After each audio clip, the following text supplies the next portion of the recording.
আগরতলা সরকারি মেডিকেল কলেজে super speciality course চালু করার চিন্তাভাবনা রয়েছে রাজ্য সরকারের।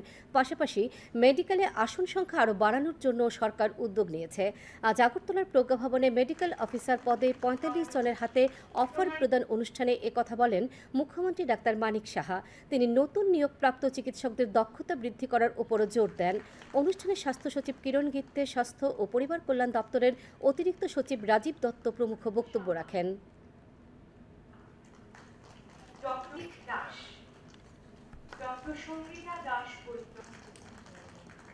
আজকে সেই জায়গায় আমাদের 400 এমবিবিএস সিট শুরু আছে। পোস্ট গ্রাজুয়েশনের সিট আমাদের এখন প্রায় 89 হয়ে গেছে আগরতলা গভর্নমেন্ট মেডিকেল কলেজে। টিএমসিতে হয়েছে।